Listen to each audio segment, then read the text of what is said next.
Assalamualaikum warahmatullahi wabarakatuh.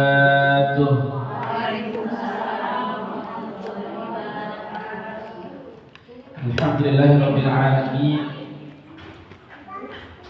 Alladzi alafa baina qulubina fa asbahna bi ni'matihi ikhwana. Asyhadu an la ilaha illallah wahdahu la syarika lah. Asyhadu anna Muhammadan abduhu wa rasuluhu la nabiyya ba'da. Wa qala Allah ta'ala a'udzu billahi minasyaitonir rajim. Bismillahirrahmanirrahim.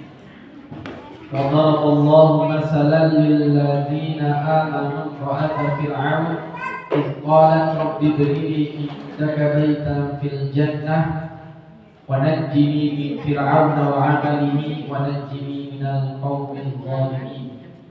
Sadaqallahu azim. Puji syukur pada Allah, pada hari ini kita kembali bertemu berwajah di tempat yang insya Allah memuliakan ini.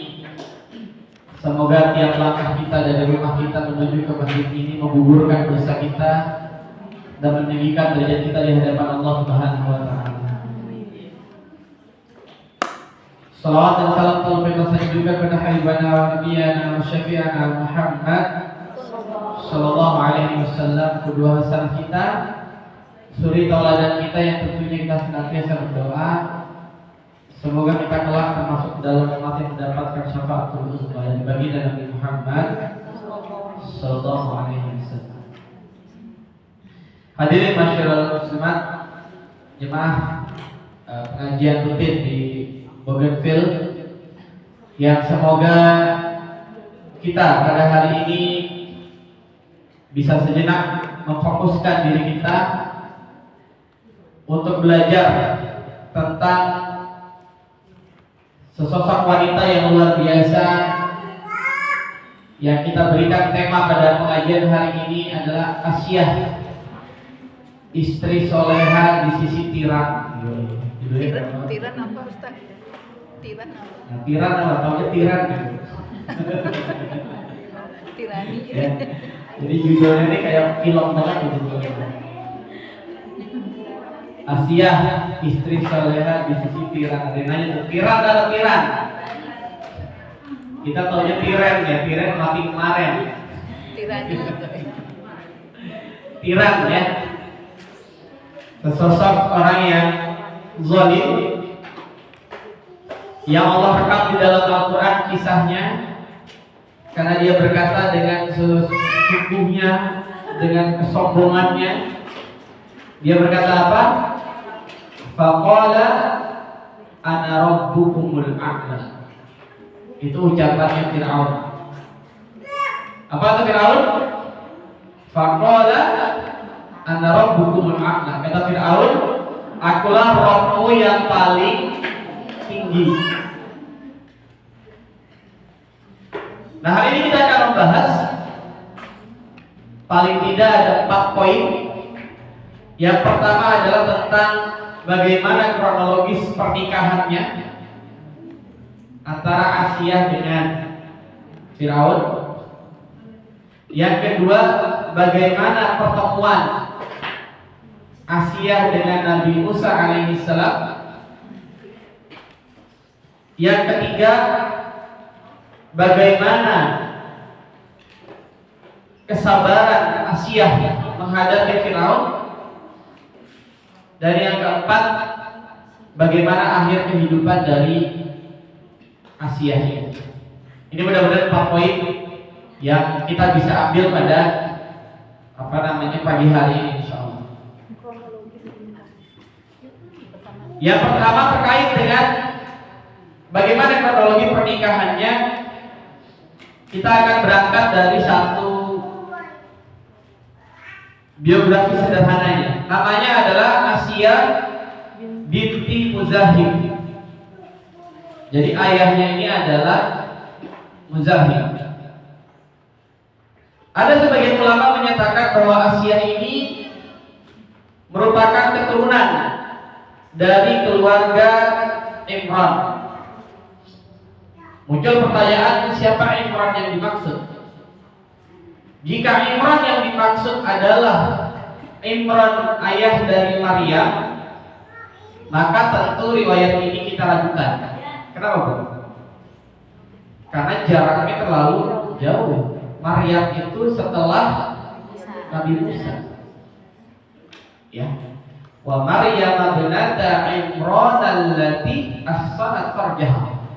Ketika dikisahkan tentang Maryam putri Imran yang senantiasa memelihara kemaluannya, ibunda dari Nabi Isa alaihi salam setelah Nabi Musa. Atau Imran yang dimaksud adalah Imran yang berbeda, Allah Allah. Namun banyak ulama yang meriwayatkan bahwa Asiyah ini dari sisi nasab masih termasuk ke dalam keturunannya Nabi Ishak alaihissalam. Jadi nasabnya Asiyah ini sampai kepada Nabi Ishak alaihissalam. Maka apa pelajarannya? Yang pertama, berarti Asiyah ini memang termasuk orang-orang yang beriman. Kira-kira apa agamanya berarti? Hah? Apa agamanya Asiyah? Islam. Ingat ya, Bu? Nabi Ibrahim itu muslim. Iz qala lahu rabbuhu aslim qala aslamtu li rabbil alamin. Lanjutnya ayatnya apa? Wa wassa biha Ibrahim banihi wa Yaqub ya baniya innallaha astafa lakumud dina fala tamutunna illa wa antum muslimun. Nabi Ibrahim memberitahukan kepada anaknya ini Nabi Ishak. Nabi Ishak memberitahukan kepada anaknya Nabi Yaqub, ya bunayya wahai anakku, innallaha astafa lakumud dina fala tamutunna illa wa antum. Allah sudah mengaruniakan kita apa?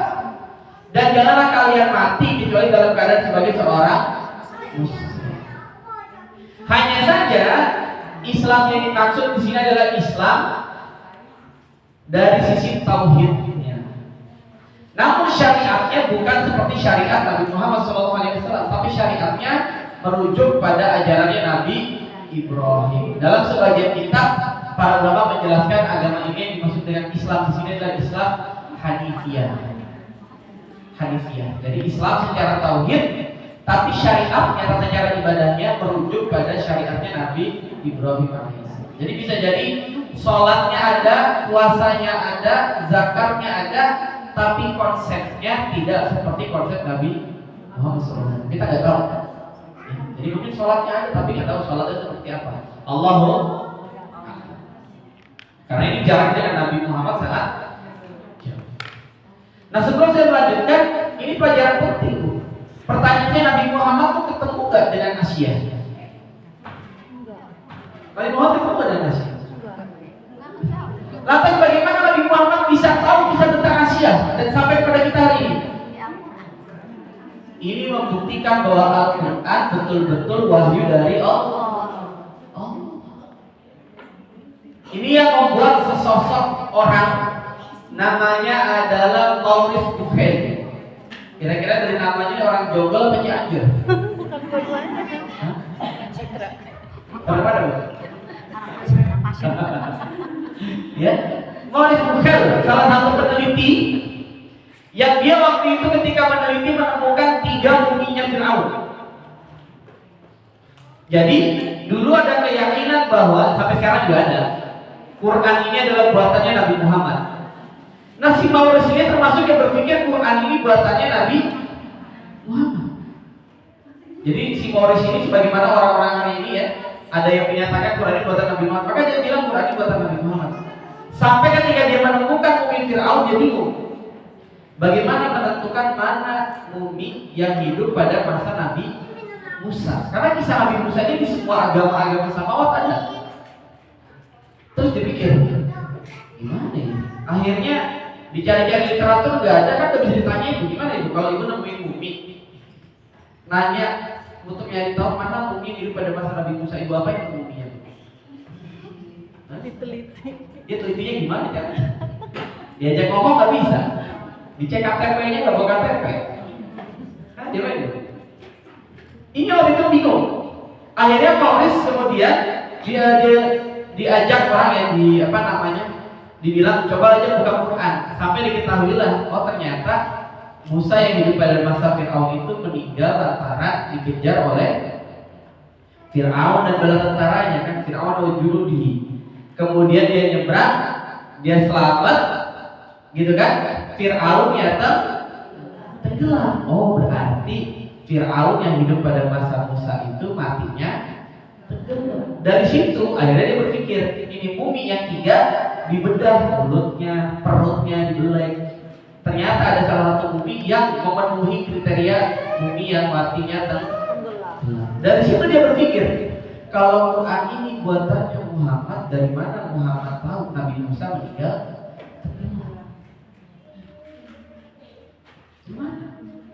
Ini membuktikan bahwa Quran ini memang dari Allah Subhanahu. Dari mana Nabi Muhammad tahu? Nabi Muhammad dengan Nabi Musa jaraknya sekian abad, apalagi dengan kita. Ya, tapi dari mana kita tahu? Dari riwayat para ulama, sebagaimana yang disampaikan oleh Nabi Shallallahu Alaihi Wasallam. Nah, kembali kepada Asia binti Muzahim, maka tadi dia secara nasab, kalau saya agak cenderung lebih kuatnya, dia ini nasabnya kepada Nabi Ishak alaihi salam. Apa pelajarannya? Kalau sampai pada Nabi Ishak berarti satu, mesti dia ini cantik.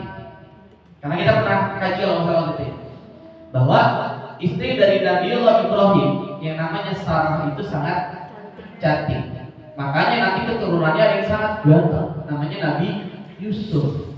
Karena Nabi Yusuf itu kan Yusuf bin Yakub bin Ishak bin Ibrahim. Siapa nama ibunya?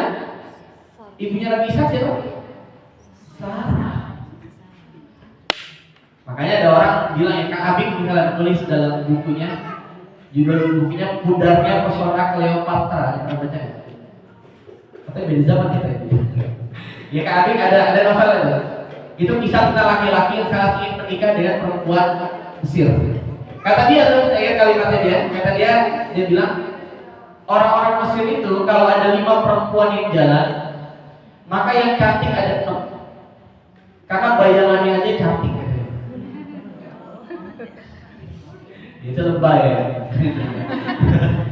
Tapi dia nulis kayak gitu di buku itu ya. Dan memang kalau kita pernah berinteraksi dengan orang Mesir, kita lihat gitu. Nah, di mana Allah Subhanahu wa taala? Maka bagaimana Fir'aun bisa tertarik kepada Asia?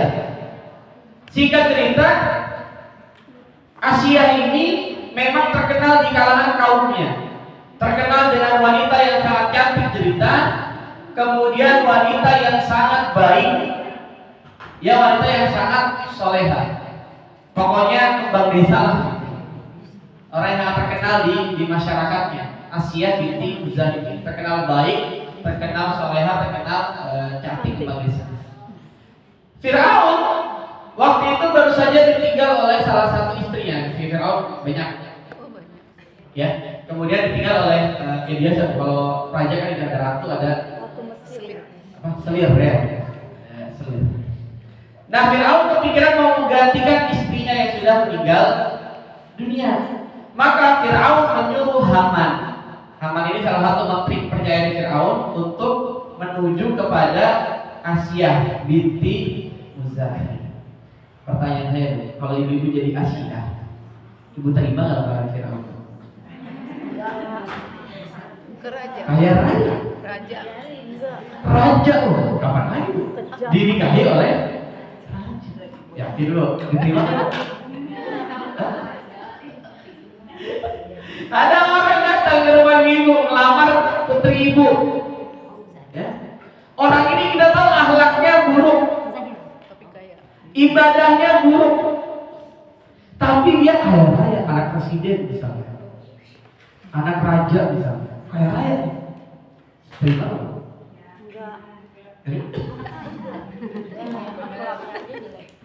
Akhlaknya jelek, udah jelas. Kita udah tahu akhlaknya jelek, nirada gitu ya. Agamanya juga jelek. Tapi dia kaya raya misalnya. Terima enggak? Enggak. Yakin. Ketahuan enggak? Kurang yakin. Enggak, apa berpikir? Bisa jadi kalau udah nikah dengan anaknya baik, tapi jadi baik gitu. Ya, Asia datang dilamar oleh Haman pada waktu itu, langsung Asia menyatakan penolakan. Jadi Asia menolak lamaran dari Fir'aun yang disampaikan melalui Haman. Apa yang terjadi? Haman kemudian menyampaikan kepada Fir'aun terkait dengan penolakan dari Asia.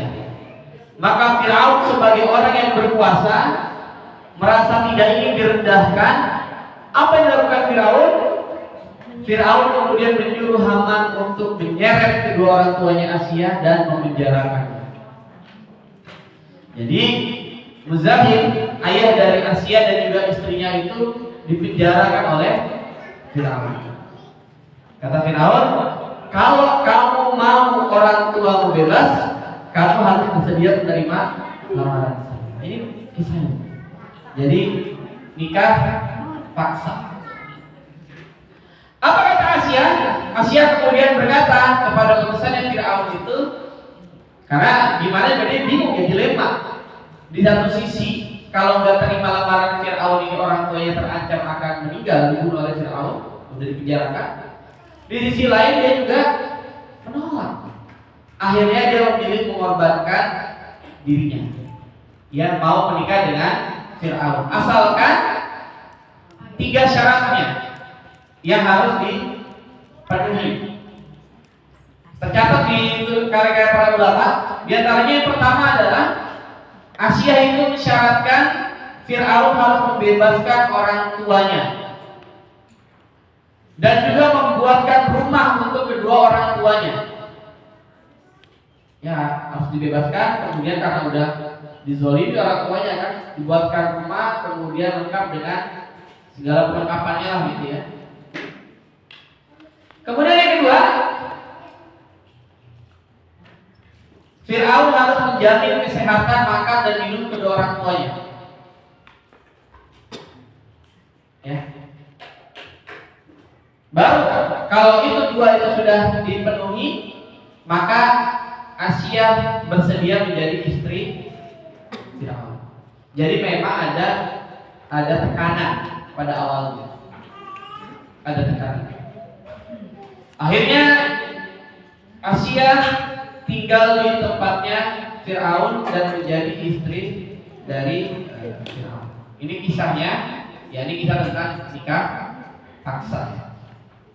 Nah, ketika tinggal bersama dengan Fir'aun, Asia ini tidak memiliki anak. Jadi dalam pernikahan dengan Fir'aun itu, Asia ini tidak memiliki anak. Ternyata memang Allah seakan-akan memang mau mendesain kisah ini demikian. Jadi menikahlah dengan Fir'aun, kemudian Asia tidak memiliki anak. Dan ternyata Fir'aun ini bermimpi pada masa-masa itu bahwasanya ada anak kecil dari Bani Israel yang mau mengambil kekuasaannya Fir'aun, kan gitu misalnya. Maka Fir'aun kemudian menyatakan akan membunuh semua anak laki-laki dari kalangan Bani Israel. Maka kita keluar istana, kita masuk ya poin kedua. Apa tadi yang kedua? Bagaimana? Pertemuan Asia dengan Nabi Musa. Pertemuan Asia dengan Nabi Musa alaihissalam. Jadi bermula dari mimpinya Fir'aun. Fir'aun bermimpi. Akhirnya dia nanya kepada Haman, kepada menteri kepercayaannya. Dia nanya kepada para dukunnya. Jadi Fir'aun tuh banyak dukun-dukun di sekelilingnya. Kata mereka apa? Ya sudah, kalau gitu kamu maunya apa, wahai Fir'aun, gitu ya. Aku kata Fir'aun, saya akan membunuh anak laki-laki dari kalangan Bani Israel. Nah, masalahnya muncul. Apa masalahnya? Yakni waktu itu ibunda dari Nabi Musa alaihissalam, beberapa ulama menyebut nama ibundanya adalah Yakabed, ya ibunda dari Nabi Musa alaihissalam. Ibunda Nabi Musa alaihissalam ini ternyata melahirkan seorang anak laki-laki, dan ini adalah keturunan dari Bani Israel. Ya, Nabi Musa ini keturunan dari Bani Israel. Jadi kalau dari latar belakang Asia dengan Nabi Musa sebetulnya masih hidup yang sama. Ketemu di Nabi Ishak alaihissalam. Maka waktu itu Firaun menjalankan itu, ibunda Nabi Musa yang konon menurut sebagian riwayat namanya Yakabed itu ketakutan. Maka Allah abadikan kisah itu di dalam surat Al-Qasas. Ya, jadi Allah abadikan kisah itu dalam surat Al-Qasas. Kita lihat. Kita lompat mungkin dari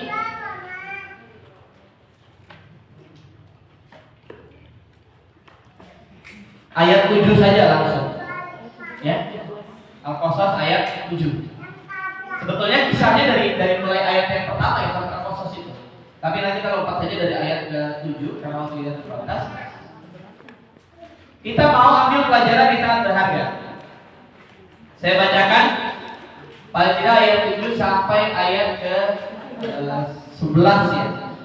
Saya bacakan dulu ayat pertamanya. A'udzu billahi minasy syaithanir rajim. Bismillahirrahmanirrahim. Wa auhayna ila ummi Musa an ardi'i fa idza khifti 'alayhi fa alqihi fil yammi wa la takhafi wa la tahzani inna radduhu ilayki wa ja'iluhu minal mursalin. Dan kami ilhamkan. Jadi kalau manusia tidak diberikan wahyu selain Nabi, tapi manusia itu diberikannya adalah ilham, inspirasi yang muncul dari Allah Subhanahu wa taala. Dan biasanya orang-orang yang hatinya baik mudah menerima itu. Ulama saya menyebut istilahnya ada yang namanya basyir. Fa'alhamaha, kami ilhamkan kepada manusia itu fujuraha wa taqwa. Nah, Nabi Musa ini ibunya diilhamkan oleh Allah Subhanahu wa taala. Susuilah dia ya. Wa auhayna ila ummi Musa an abdi'ihim. Susuilah dia, dan apabila engkau khawatir terhadapnya, maka hanyutkanlah dia ke sungai, ya, di sungai Nil. Dan jangan engkau takut. Wala takhafi, wala tahzani, jangan takut, jangan sedih. Sesungguhnya kami akan mengembalikannya kepadamu dan menjadikannya kelak salah seorang rasul. Wa ja'iluhu minal mursalin. Jadi diilhamkan kepada ibunda Nabi Musa alaihissalam. Maka kemudian ditaruhlah di dalam keranjang. Ditaruh di keranjang, kemudian dijalankan di sungai Nil. Ibunda Nabi Musa memerintahkan salah satu anak perempuannya untuk mengamati kemana itu perginya si keranjang. Jadi gak langsung dilepas gitu aja, tapi ada ikhtiar untuk mengamati. Ini pelajaran kita. Ada pelajaran kepada ahli parenting itu, kepada anak itu jangan percaya 100%. Kayak layangan aja, diulur kadang harus dibiarkan dia pergi, tapi buntutnya tetap dipegang. Harus tetap ada pengawasan. Sekarang banyak ibu-ibu los, anaknya bisa bikin akun Instagram, padahal belum 17, masih SD punya akun Instagram, masih SD bisa bikin TikTok. Lah kan TikTok tuh ada punya TikTok ada juga. Bikin TikTok itu pakai email bukan? Pakai email kan? Lah dari mana dia dapat email? Padahal bikin email ada batas usia. Kita membiarkan, ada yang membiarkan. Akhirnya apa ada yang terjadi? Sekarang ada kejahatan, saya pernah laporan kejahatannya. Itu berawal dari medsos. Jadi ada orang ngaku-ngaku sebagai gurunya misalnya, kemudian dia DM Instagram seorang anak perempuan gitu ya, ngaku akhirnya terjadi interaksi, senang si anak itu merasa happy karena ada yang hubungin di Instagram gitu ya. Bagi orang yang narsis itu ada yang calling di Instagram, ada yang DM itu dia senang gitu. Oh, dia bangga gitu. Ternyata itu penjahat. Dia scam, singkat cerita anak itu mohon maaf disuruh foto tidak menggunakan pakaian. Akhirnya kemudian malah jadi diancam kalau nggak melakukan ini saya akan sebarkan. Dan itu yang terjadi. Jadi memang kenapa dianjurkan usia di bawah 17 tahun itu jangan punya media sosial dulu, karena memang masih sangat rentan. Jadi ibu yang anaknya belum 17 tahun sudah punya media sosial, hati-hati, mendingan ditutup. Ya belum waktunya. Ya, belum waktunya. Nah, jemaah masyarakat muslimin yang Allah Subhanahu wa taala, maka diamati ternyata nyampainya kemana? Ke istananya Fir'aun. Waduh. Padahal itu yang mau dihindari, ternyata malah nyampe ke istananya Fir'aun. Faltaqatahu alu Fir'aun liyakuna lahum aduwwan wa hazana. Inna Fir'auna wa Hamana wa junudahuma kanu khati'in. Wa qalat imra'atu Fir'auna qurratu a'yunin li wa lak la taqtuluhu asa an yanfa'ana aw nattakhidahu waladan wa hum la yashkurun. Perhatikan. Maka dia dipungut oleh keluarganya Fir'aun. Dan kata Allah Subhanahu wa taala, kelak dia akan menjadi musuhnya dari Fir'aun, karena Fir'aun dan Haman serta bala tentaranya lah yang dalam posisi bersalah. Nah, perhatikan begitu diambil ya. Asyah kemudian langsung berkata kepada Fir'aun. Apa kata Asyah? Di ayat 9. Wa qalat imra'atu Fir'aun, berkata istrinya Fir'aun ini bahwa apa? Ini adalah qurratu a'yun. Qurratu a'yun itu penyejuk mata. Ya, ungkapan bahwa ini penyejuk mata. La taqtulu. Ya, jangan sampai kamu membunuh dia. Mudah-mudahan dia bermanfaat untuk kita. Jadi yang mau dibunuh-bunuhin ternyata malah datang sendiri kepada istananya Fir'aun. Tapi karena Asyah ini sudah bilang pada Fir'aun jangan diapa-apain, jangan sampai dibunuh, maka kemudian Fir'aun pun luluh juga hatinya. Ya, kata para ulama, Allah itu membuat hatinya si Fir'aun ini luluh di hadapan seorang wanita yang namanya Asyah. Memang ada istilah ungkapan bahwa sehebat-hebatnya laki-laki di luar rumah, maka dia pasti akan luluh di dalam rumah. Kan itu. Ada orang mau ngadu kepada Umar bin Khattab radhiyallahu.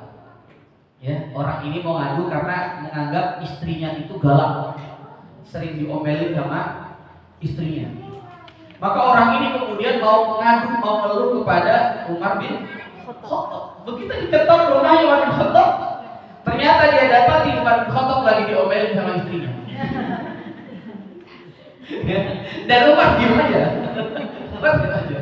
Lalu orang ini pergi kan, Umar kemudian dapati orang itu pergi gitu. Ini bisa jadi rujukan, Bu. Saya ngomelin kamu lah, Umar aja ngomelin istrinya gitu. Ya. Kata Umar, ada apa? Kamu kenapa? Kok kamu pergi? Kata dia tadi saya mau begitu tapi gak jadi. Lawan kamu juga diomelin sama istri. Apa kata Umar? Sabar. Karena para wanita itu sudah menjalankan hal yang bukan menjadi kewajiban, sudah di atas kewajiban. Dia memasak untuk kita, dia mencucikan pakaian kita dan sebagainya. Itu sejatinya bukan kewajiban seorang wanita. Kewajiban wanita itu secara fikih melayani suami dalam konteks hubungan suami istri. Tapi kemudian banyak hal yang bukan menjadi kewajiban ibu lakukan itu sudah melebihi sebuah kewajiban yang luar biasa. Sehingga Umar bin Khattab sabar. Nah, maka jemaah yang Allah Subhanahu wa taala, Firaun ternyata luluh di hadapan istrinya ini Asia. Akhirnya ya sudahlah dibiarkan. Tapi muncul masalah pada waktu itu. Apa masalahnya? Masalahnya adalah ini anak masih bayi dan waktu itu belum ada susu formula. Kan gitu. Maka ini anak harus disusui. Muncul masalah, akhirnya Firaun bingung, gimana ini menyusuinya? Maka Firaun membuat sayembara. Apa sayembaranya? Siapa yang bisa menyusui bayi itu, maka dia akan diberikan hadiah, diberikan uang yang cukup besar. Tinggal di dalam istananya Firaun, kemudian dikasih uang. Lihat. Makanya ada ulama bilang sebaik-baik pekerjaan adalah pekerjaannya Umi Musa. Dia menjalankan kewajibannya plus digaji. Gitu. Kalau sekarang mungkin guru yang dia ngajar anaknya sendiri. Gitu.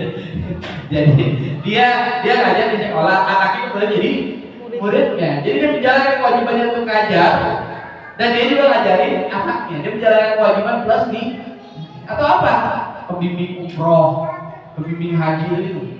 Menjalankan kewajiban syariatnya untuk ibadah haji, untuk kemudian umroh juga plus dibayar. Imam sholat, ini kalau di Arab imam sholat digaji. Di kita aja ya, kalau di sana digaji. Saya sudah situ. Gajinya kata para ulama setara dengan para menteri. Jadi sudahlah sholatnya kewajiban, betul.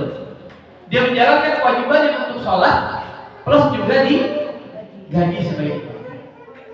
Nah maka akhirnya diciptakan sayembara itu, orang-orang berbondong-bondong datang, tapi kemudian tidak ada yang berhasil menyusui Nabi Musa ini. Jadi selalu nangis, nggak bisa. Mulai disedekap aja, belum mulai menyusui nangis, kejar nggak bisa. Akhirnya ibunya Nabi Musa ikut sayembara. Ibunya Nabi Musa ikut sayembara, ngantri. Begitu kemudian sampai diperlukan ibundanya Nabi Musa, anaknya langsung tenang dan bisa disusui oleh ibunya Nabi Musa alaihi. Maka kemudian ibunya Nabi Musa memenangkan sayembara itu, digaji dan tinggal di istana. Bayangkan bagaimana cara Allah mengubah kehidupan seseorang. Ya, yang tadinya dalam keadaan terancam, kemudian menjalankan perintah Allah. Allah kan mewahyukan tadi, mengilhamkan ya. Di bawah aja di Nabi Sulaiman, akhirnya berubah 180 dari pelajaran tentang rezeki.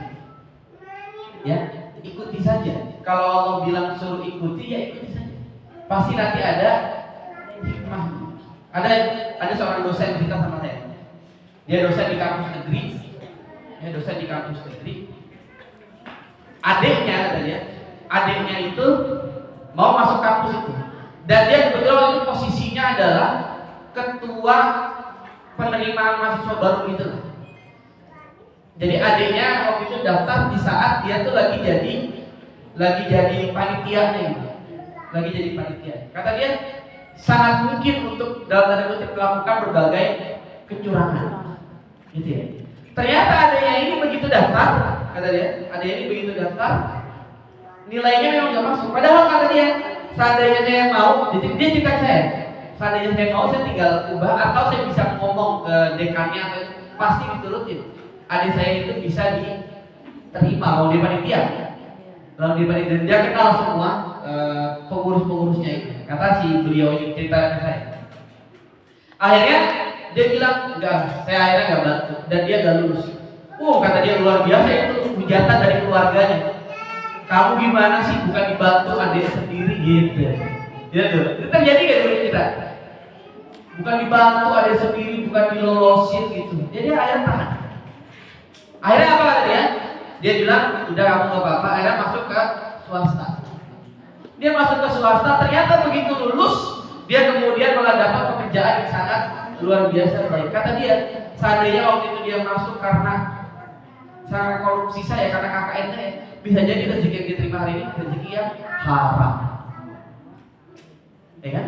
Karena dari hasil sogok mah hati-hati. Jangan jadi kebanggaan. karena kebanggaan dia bisa nyogok, akhirnya dia bisa mendapatkan pekerjaan. Ada para ulama bilang bisa jadi uang yang dia dapat dari sejak awal dia gaji itu, gajinya menjadi haram karena dia melalui proses yang haram.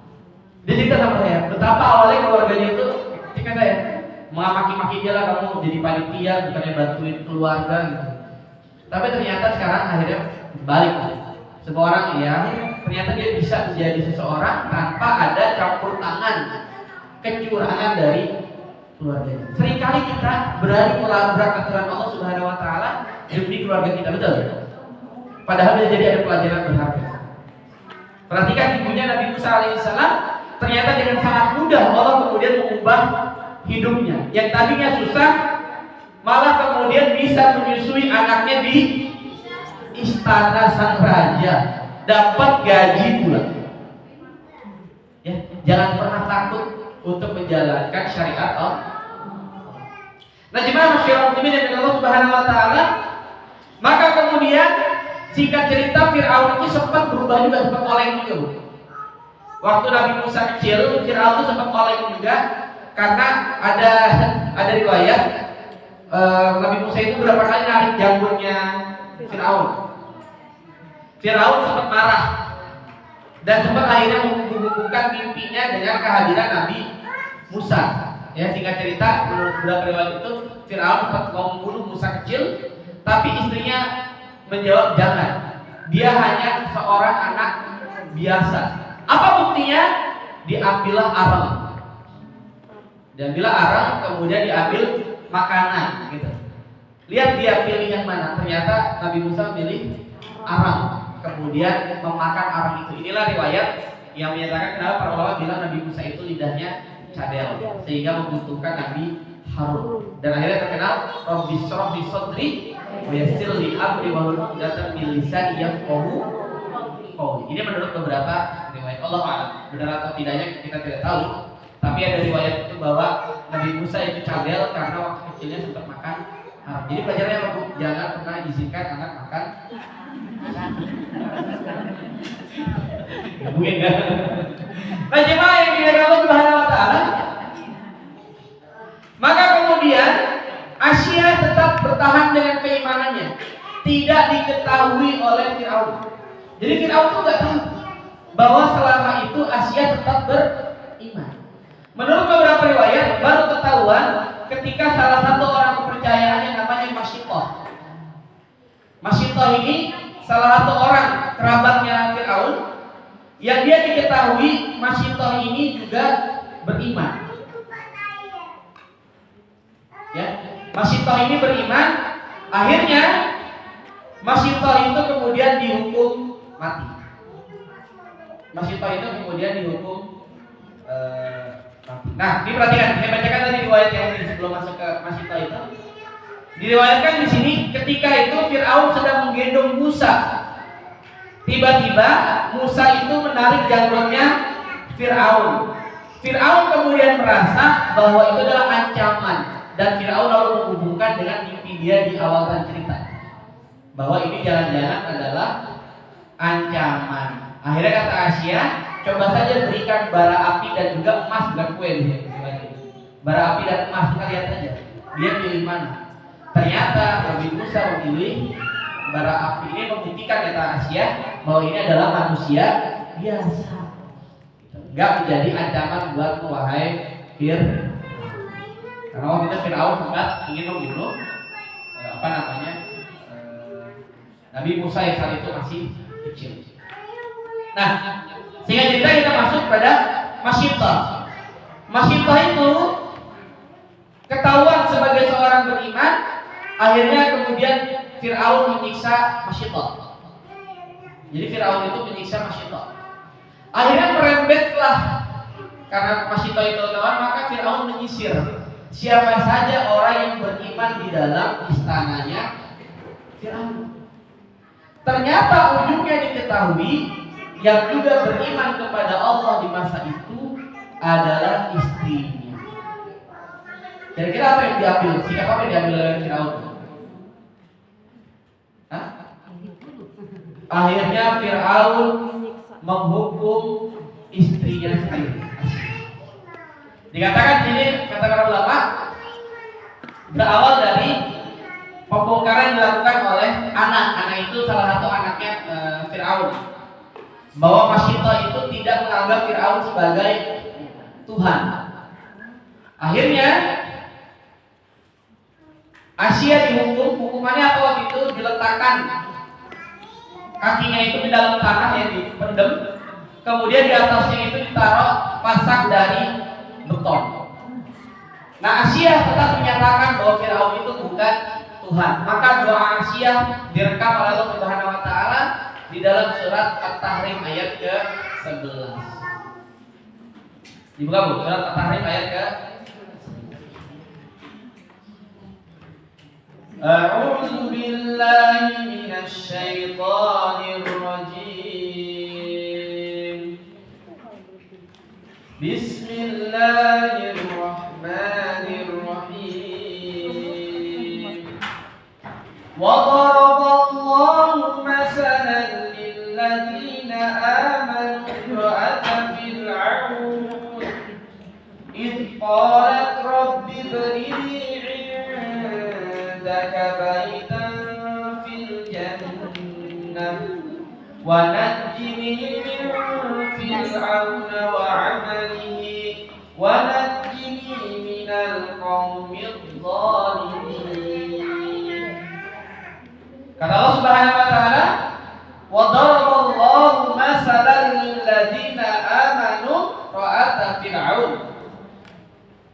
Di antara perumpamaan yang Allah umpamakan bagi orang-orang yang beriman itu adalah seperti istrinya Fir'aun.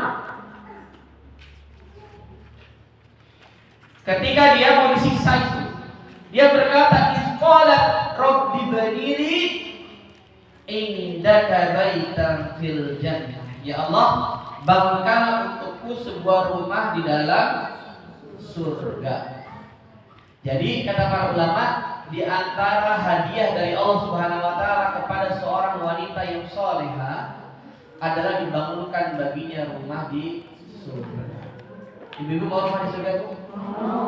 Mau atau mau banget? Banget. Rumahnya gede, mau?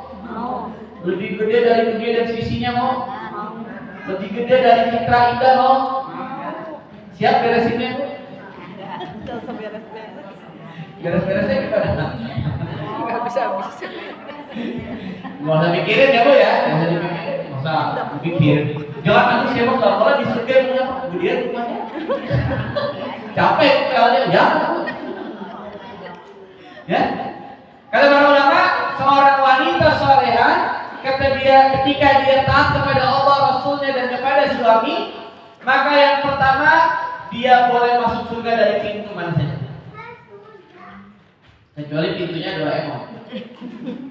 Ya, itu benefit bagi wanita soleh. Yang kedua, dia dibangunkan bagi dia rumah di surga.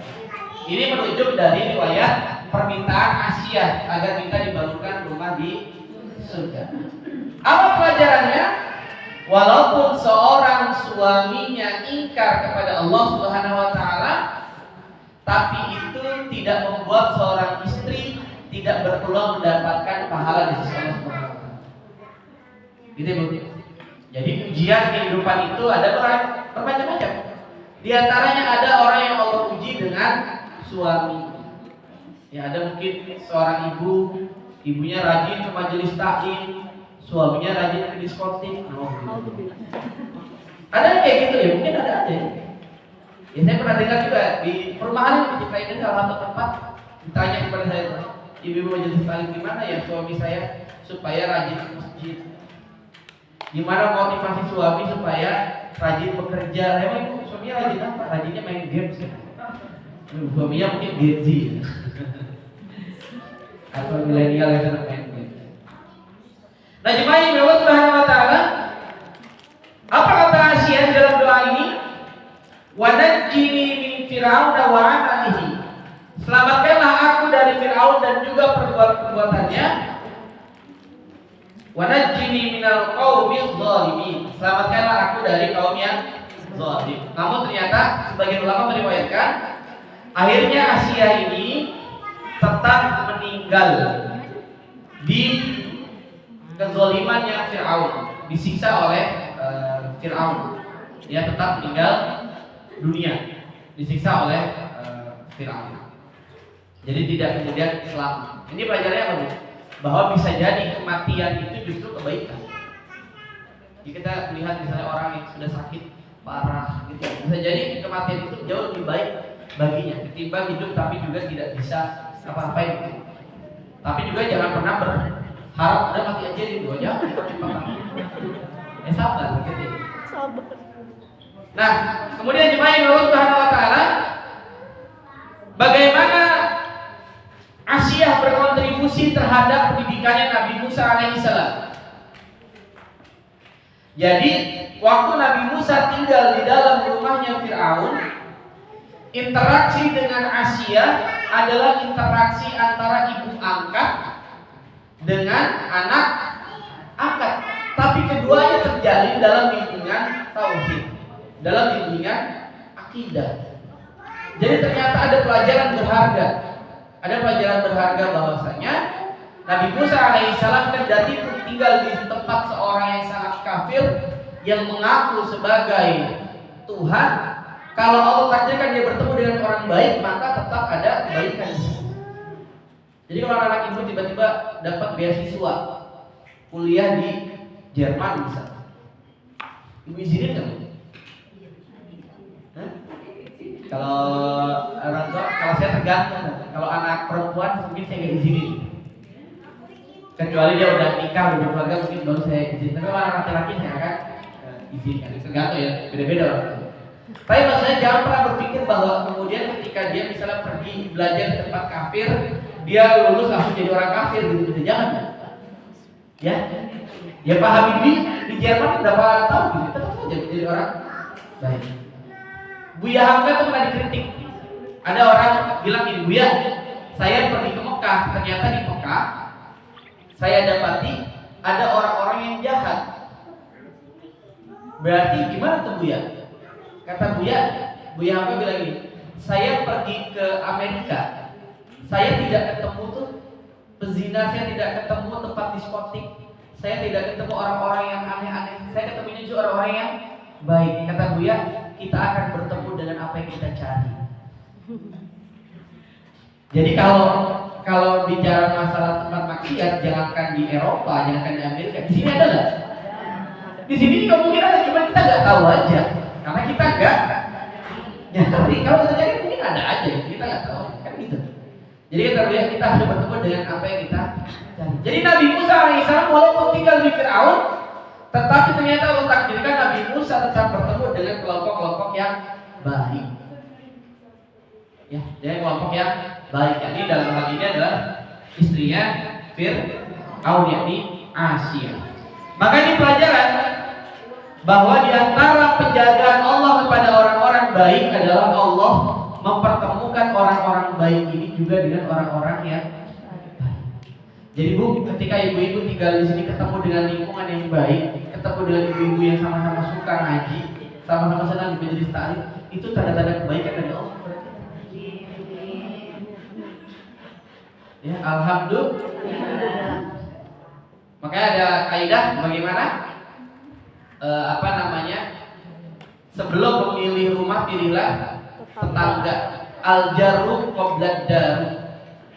Pilih dulu lingkungannya sebelum memilih rumah. Karena lingkungan sedikit banyak akan mempengaruhi psikologis kita, akan mempengaruhi kenyamanan hidup kita. Ada orang bikin konten, tetangganya yang sebelah itu sering pinjam duit dan gak dibalikin. Yang sebelah kiri sering nyetel lagu keras-keras, ya. Nyetel lagu kencang-kencang, musik itu udah kayak dia adalah pusat orbit dunia gitu ya. Dia paling artis di dunia ini. Yang lain gak punya kuping gitu. Kemudian sering bakar sampah malam-malam dan seterusnya. Dia bagaimana pikirannya seperti kita? Alhamdulillah tinggal misalnya di tempat yang tidak seperti itu, maka itu bagian dari rezeki. Ada saya nonton video tuh, karena dia kesal tetangganya ada yang merah anjing dan anjing sering gonggong. Dia bikin apa? Dia bikin rekaman suara anjing gonggong ditaruh di depan gitu ya. ada sound system gitu. Jadi, supaya kata dia tetangga depan rumahnya juga ngedenger apa yang dia. Jadi ketika kita diberikan tetangga-tetangga yang baik itu kenikmatan. Al-jarru qabla. Bagaimana kalau kita tidak memiliki tetangga seperti itu? Maka berlakulah kaidah sibghatullah wa man ahsanu minallahi sibghah. Menjadilah kita orang-orang yang mensibghah, mewarnai lingkungan kita. Karena lingkungan baik itu tidak tercipta sendiri, tapi harus dibentuk. Misalnya dengan apa? Ya dengan bikin majelis taklim, bikin pengajian supaya perlahan-lahan ada kesadaran, kan gitu. Ya. Ada tetangga, bukan tetangga ya. Dulu tetangga saya, tetangga di pesantren. Kami di pesantren dulu tuh tinggal dikasih rumah-rumah gitu loh. Dan dia keluar dari pesantren ya. Dia keluar dari lingkungan pesantren. Terus ketemulah tahun berapa ketemu di kota wisata tuh. Dia cerita awal keluar dari pesantren dia culture shock banget. Emang kenapa culture shock? Dia keluar dari pesantren, terus dia kaget anaknya tiba-tiba datang, Abi kenapa? Itu masa dia pipis di depan rumah. Jadi ada laki-laki kecil ya, kayak di depan rumah. Hal yang gak pernah dilihat di pesantren, karena di luar pesantren nggak ada yang model seperti itu. Ya itulah akhirnya ketika kita hidup di masyarakat itulah realita kehidupan sejatinya. Tapi saya ingin sampaikan sebuah lingkungan itu terbentuk dengan sangat kondusif bukan tanpa sunatullah, bukan tanpa sebab. Ada sebabnya. Kalau ternyata belum terjadi maka kita ciptakan momentum itu, kita ciptakan sebab itu. Jadinya dengan penyadaran kan itu. Nah, jemaah Allah Subhanahu wa taala kembali kepada Asia ini. Maka Allah kemudian memasukkan Asia ke dalam surganya Allah Subhanahu wa taala. Dan Asia termasuk wanita yang paling utama. Sehingga kita harus pelajari dengan detail tentang kisah mengenai Asia. Allah Alhamdulillah, ini mungkin beberapa hal terkait dengan Asia. Semoga kita bisa mengambil pelajaran berharga dari apa yang terjadi pada diri Asia ini. Allah alam. Saya buka di sini diskusi mana. Mudah-mudahan kita bisa ambil pelajaran. Silakan.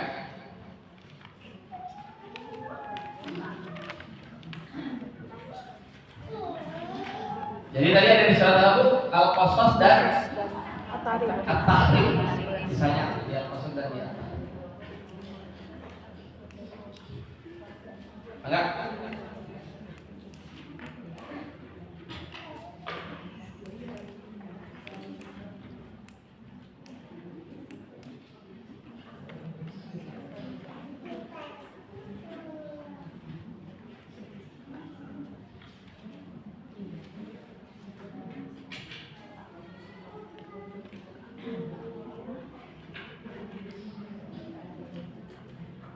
Kembali ke jumlah Ibu.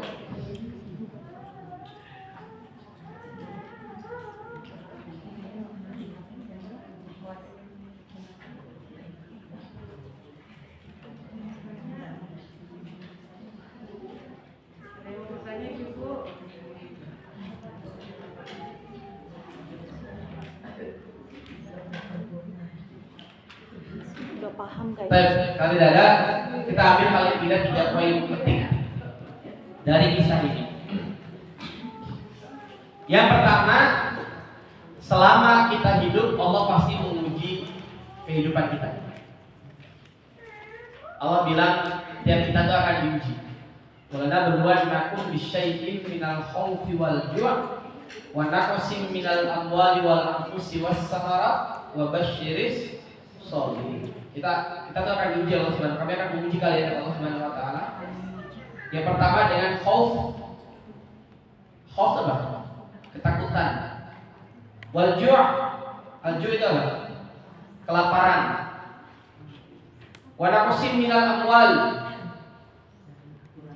Kekurangan harta. Wal anfus, kegalauan jiwa, galau. Ya bawaannya apa namanya, malas, apa-apain gitu ya, ibadah tuh malas, galau jiwa gitu, ngerasa hidupnya paling melongso, itu bagian dari nafsu. Bagian dari, jangan pernah ngerasa hidup paling melongso. Seakan-akan di dunia ini hidup kita yang paling susah gitu. Baca sejarah, hidup kita ujiannya gak ada apa-apa gitu. wassamarat, dan juga kesulitan buah-buahan. Kenapa Allah uji? Kenapa Allah uji? Ujian itu dari Allah Subhanahu wa taala untuk kita agar menjadi orang-orang yang bersabar. Wa basyiris sabir. Belajarlah dari kupu-kupu. Ibu-ibu tahu kupu-kupu? Ketika dia mau keluar dari kepompongnya. Kepompongnya itu besar atau kecil? Kepompongnya itu kecil loh. Kupu-kupunya badannya besar. Maka bagaimana kupu-kupu itu keluar? Dia keluar dari kepompong yang kecil itu dengan apa? Menggerakkan badannya. Ketika badannya itu digerakkan, maka secara sunatullah ada cairan yang keluar dari tubuhnya. Kalau kita punya keringat kali ya. Kalau dia awal cairannya masih juga lupa ketika baca itu. Itu dia keluar dari cairan dari tubuhnya itu. Cairannya ini fungsinya apa? Begitu dia keluar, cairan inilah yang membuat kupu-kupu ini sayapnya menjadi kuat sehingga dia bisa terbang. Kebayang nggak kalau tiba-tiba anak ibu ngelihat ke kepompong, kepompong, ada kupu-kupu mau keluar, harus dibantu ini. Keluar, diambil gunting, disesar ya. Digunting kita kepompong. Kebantu atau kepompong? Kebantu. Tapi ternyata dia nanti menjadi kupu-kupu yang cacat. Kenapa? Karena prosesnya tidak alami. Dia akhirnya menjadi kupu-kupu yang cacat. Kenapa? Karena cairannya tidak keluar. Nah, cairan tadi itu dalam bentuk wujud kehidupan kita adalah kesabaran. Jadi kalau Allah uji kita dengan apapun, goalnya adalah agar kita bersabar. Wabasyiris. Jadi kalau nggak mau diuji Allah, gimana caranya?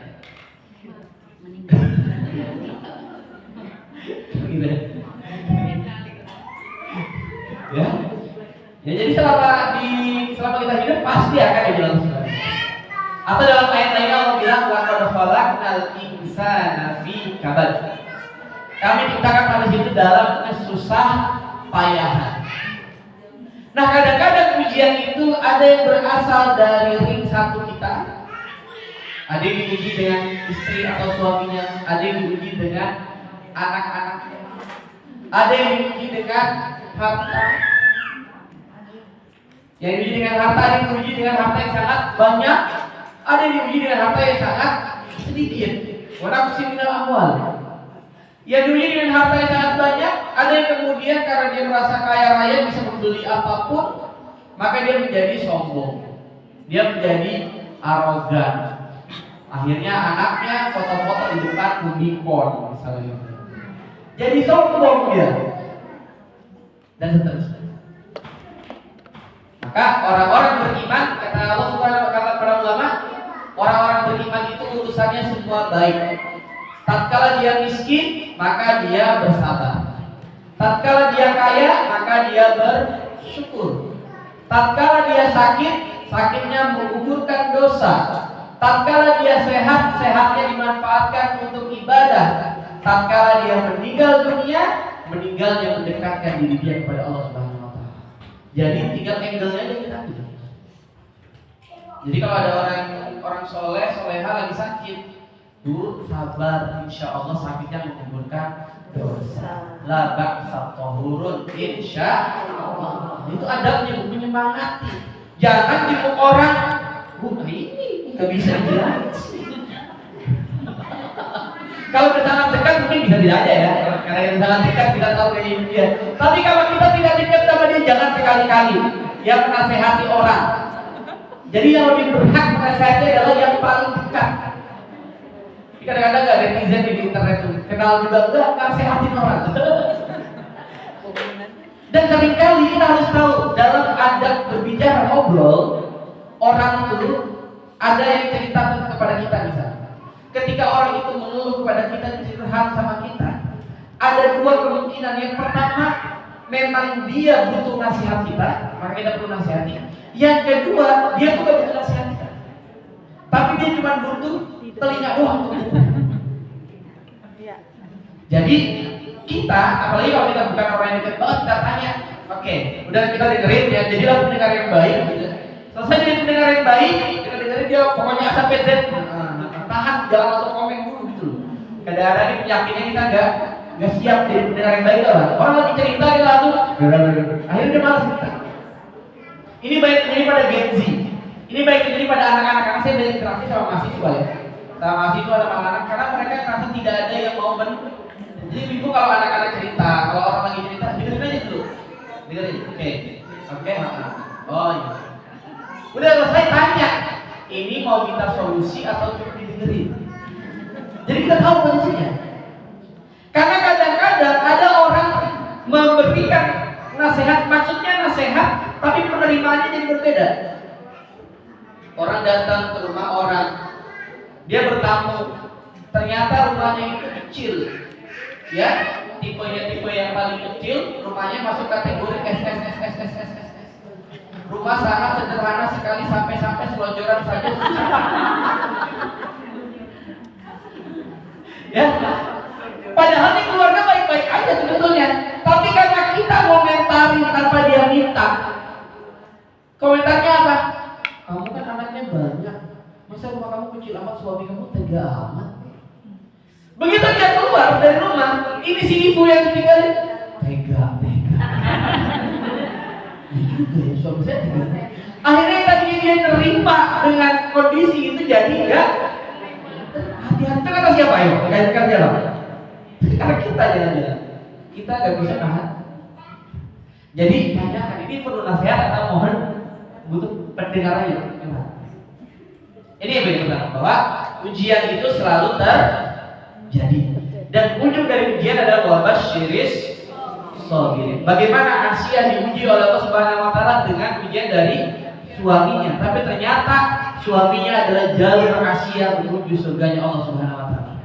Jadi hari ini kalau ada di antara ibu-ibu, saya nggak tahu, ibu-ibu ada yang diuji dengan kehadiran suaminya, bisa jadi kalau mempersiapkan suaminya menjadi ladang surganya Allah Subhanahu wa taala.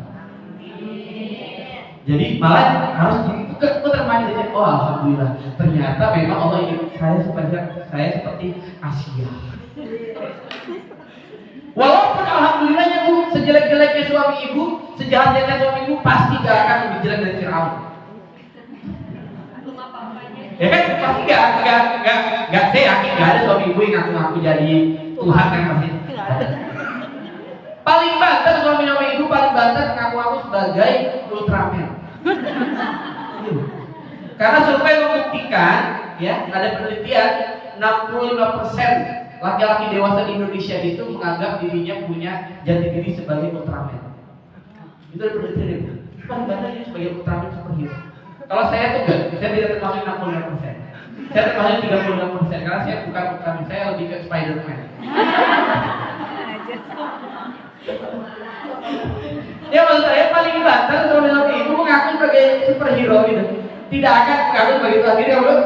Maka peluang ibu untuk mendapatkan kebaikan itu jauh lebih besar. Asia kita lihat, suaminya bukan ngaku sebagai Ultraman, ngakunya apa? Tuhan. Gimana ibu ngomong sama Tuhan? Ya. Jadi tidak ada apa-apanya seujung kukunya dari ujiannya Asia, ujian yang menimpa ibu hari ini, betul bu? Yang kedua, apa pelajarannya? Bagaimana keteguhan hati ibunda Nabi Musa ketika dia teguh menjalankan syariat Allah, Allah berikan dia kebaikan. Kebayang gak kalau waktu itu begini Nabi Musa ketika diilhamkan oleh Allah menyuruh anaknya itu taruh di sungai Nil, dia bilang enak aja, lahir susah-susah, tiba-tiba harus ditaruh di sungai. Ini kan mirip-mirip dengan orang tua yang hari ini tidak tega naruh anaknya di pesantren gitu misalnya. Enak aja kalau susah masa saya taruh di pesantren gitu misalnya. Tapi kalau kita berpikir bahwa orang-orang besar dahulu banyak yang besar karena uzlah, ini cara berpikir kan beda. Nabi Musa itu Allah uzlahkan, terpisah dari lingkungan. Nabi Yusuf itu Allah uzlahkan, terpisah dari lingkungan. Seringkali berpisah dari lingkungan sementara membuat orang jadi lebih mandiri, jadi membuat orang jadi lebih besar. Ya, orang-orang yang lebih hebat biasanya yang dia perantau, tidak hanya tinggal di tempat. Dia kemudian lebih struggle, dia lebih kuat. karena dia bisa beradaptasi dan tidak di dalam ketiak orang tuanya. Maka jemaah Allah Subhanahu wa taala, kita perhatikan Allah kemudian memberikan buah yang luar biasa. Ketika ibundanya Nabi Musa menjalankan perintah Allah, yang tadinya ketakutan luar biasa, dia malah bisa menyusui anaknya di istananya Fir'aun. Padahal tadinya dia berpikir apa? Lah ini orang yang bisa membunuh anak. Malah Allah ubah deh. Allah malah kemudian anaknya disusui di sebuah tempat yang orangnya bilang mau membunuh anak-anak dari Bani Israil. Jangan pernah takut menjalankan syariat Allah. Bisa jadi hal yang menurut kita buruk, ternyata di hadapan Allah itulah yang terbaik. Bisa jadi menurut kita ini baik, di hadapan Allah itu menjadi hal yang buruk. Jadi kalau mau baik standarnya apa? Baik itu standarnya menurut Allah.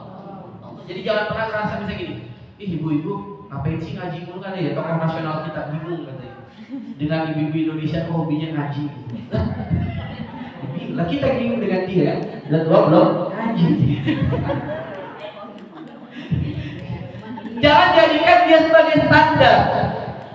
Jangan jadikan orang-orang yang tidak berpikir tentang keesaan Allah menjadi standar kehidupan. Jangan dipengaruhi oleh cara berpikir orang lain. Ngapain sih itu ngaji mulu, akhirnya ini ngapain ngaji mulu, jelas seperti aja ngaji. Ibu-ibu kok ngaji mulu dasar soalim? Iya bukan apa-apa daripada sok kafir. Ya jangan kemudian mengambil kalimat-kalimat buruk. Kadang-kadang kita perlu yang namanya tuli terhadap apa omongan-omongan yang buruk. Jadi nggak usah diambil dalam hati, jangan baperan gitu maksudnya. Karena ada orang yang kemudian dia menjadi orang yang tidak istiqomah. Karena apa? Dengan omongan orang, dia udah pakai jilbab rapi bagus. Karena menurut temannya nggak bagus, ada dia memutuskan, mendeklar di depan orang-orang, di depan teman-temannya, diposting di media sosialnya. Mulai hari ini saya melepaskan hijab saya. Dikira ini perintah apa? Ini kan syariat, gitu ya dia. Jadi kita lihat bagaimana ibunya Nabi Musa alaihissalam ketika istiqomah dalam menjalankan perintah Allah, Allah berikan berbagai kebaikan. Saya selalu bilang ya jemaah sekalian, mungkin ibu-ibu dulu ada yang pengen rumahnya di Pondok Indah, hari ini diberikannya di Citra Indah, itulah yang terbaik. Sama-sama ada indah. Karena kalau di Pondok Indah belum tentu ibu bisa seperti sekarang. Kenal sama tetangga, bisa jadi kan kenal sama tetangga. Keluar aja malas karena jaraknya jauh. Rumah kalau terlalu gede capek juga. Saya tinggal waktu itu di Masjid At-Taqwa di Romangun, itu ada masjid namanya Masjid At-Taqwa. Jadi depan golf ada komplek namanya Daksina Pati Raya. Nah saya dulu marbot di situ, marbotil. Ya saya marbot dan imam di situ. Jadi ini mes saya di masjid itu pagar itu jauh. Jadi kalau ada teman mau datang ke tempat saya, sedangkan malam udah dikunci. Jadi harus ngeluarin, harus jalan dulu jauh. Jadi saya berpikir dari sini, saya rumah gede juga, capek juga. Jadi kalau dengan keadaan rumah sekarang sudah alhamdulillah, jangan ibu mau rumah gede, tak dari kamar mandi ke kamar tidur, naik ojek.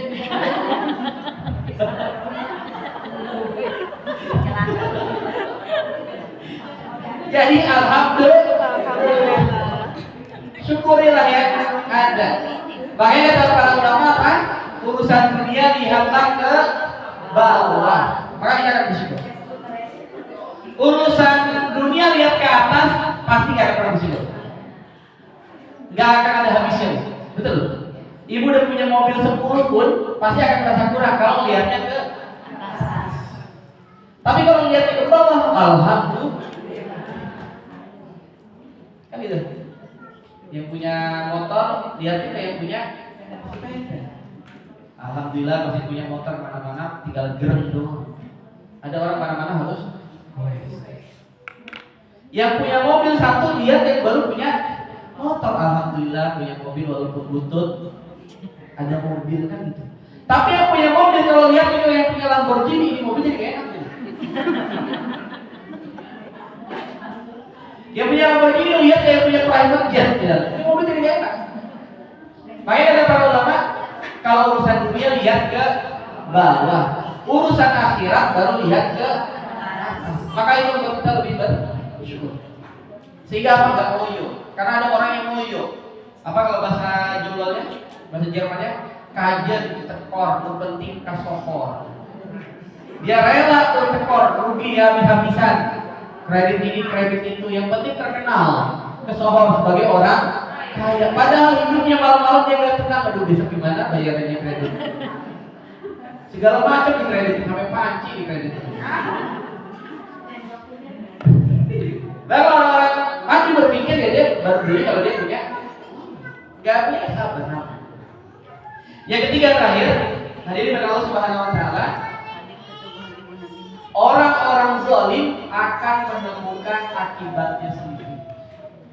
Fir'aun kurang apa juga? Kekayaan ada, kekuasaan ada. Saya pernah nanya pada bapak-bapak di Meditali, di Medland, saya tanya, Pak, kalau bapak hidup pada masa Nabi Musa, kira-kira bapak pilih berteman dengan Nabi Musa atau Fir'aun? Nabi Musa nggak punya kekuasaan, nggak punya kekayaan. Fir'aun punya kekuasaan, punya kekayaan, banyak proyek gitu Pak. Ya, minimal proyek-proyek bikin piramid kan? Jangan gitu kan? Proyek bikin piramid, proyek bikin jalan kan gitu. Banyak gitu Pak. Bapak pilih mana Pak? Pada ketawa dan pada bilang kayaknya kita pilih deket Fir'aun. Karena dia mendatangkan dunia. Dia mendatangkan dunia. Tapi ternyata tidak selamanya hal itu baik. Ada orang yang ketika dikasih dunia, dia malah makin dekat sama Allah. Contohnya siapa? Nabi Sulaiman, ya, Nabi Daud, punya kekuasaan, makin dekat sama Allah. Tapi ada yang diberikan kekayaan, malah makin jauh dari Allah. Qarun, Fir'aun, gitu kan? Jadi bukan tentang masalah kekayaan atau kekuasaan, tapi masalah ada di diri kita. Siap kita tidak? Tapi kalau kita siap dengan itu, jadi orang yang paling kaya, tapi gunakan kekayaan itu dalam rangka ibadah. Jangan gunakan untuk sombong-sombongan. Buat apa? Ya. Ulang goreng kotor 30 gram, 30 gram gitu ya. Jadi kalau jalan, kalau mau ngambil kue lagi arisan gitu ya. Kalau orang kan biasa, kalau dia karena gula yang banyak, supaya begini. Buat apa?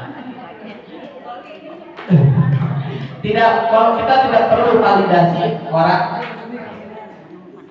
Allah untuk ini 3 poin ya. Jadi Firaun tadi ternyata meninggalnya itu dalam keadaan yang buruk. Allah. Mudah-mudahan kita bisa ambil pelajaran berharga dari Asia ini. Semoga Allah karuniakan kepada kita keistiqomahan. Semoga Allah berikan kemudahan kita dalam menjalani berbagai ujian. Jangan takut dengan berbagai ujian, karena itu membuktikan kita masih hidup. Allah harus alhamdulillah fala takuna min al-muqarrib wa huwa min al-muqarrib. Assalamualaikum warahmatullahi wabarakatuh.